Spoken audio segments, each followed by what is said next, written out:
ছবি বিশ্বাসকে হিন্দি ছবিতে অভিনয় করাবেন বলে রাজ কাপুর কথা বলতে এলে এই মানুষটাই বলে দেন তাঁর অপঘাতে বিপদের আশঙ্কা, তাই প্লেনে চড়বেন না, ট্রেনে যাবেন।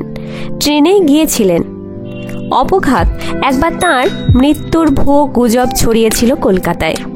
উদ্বিগ্ন বন্ধু পরিজনেরা টেলিফোনে যোগাযোগ করলে হো হো করে হেসে বলেছিলেন, আমি চোরের মতো চুপি চুপি মরবো কেন রে, তোদের সকলকে জানিয়েই মরব। 1962-র 11 জুন অ্যাম্বাসেডারে চেপে যাচ্ছিলেন জাগুলিয়ার বাড়ি। সকালে ভানু বন্দ্যোপাধ্যায়ের বাড়ি এসে বললেন, যাবি সঙ্গে? রেডিওতে রিহার্সাল আছে বলে ভানুবাবু গেলেন না। ভবানীপুরে অসিত সেনের সঙ্গে দেখা। ছবি বিশ্বাস নয়, স্টিয়ারিংয়ে তাঁর ড্রাইভার। শ্যামবাজারে নিজে চালকের আসনে বসেছিলেন।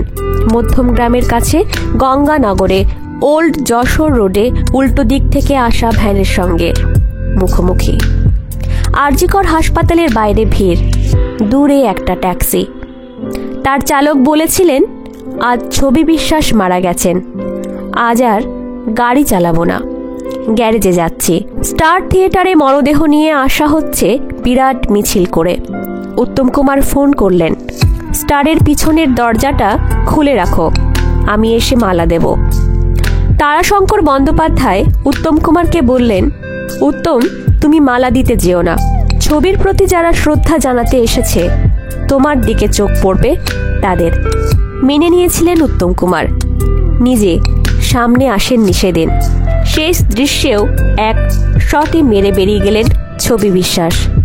নমস্কার কণ্ঠে মন্দিরা। ভিডিওটি ভালো লাগলে অবশ্যই সাবস্ক্রাইব করার অনুরোধ রইল।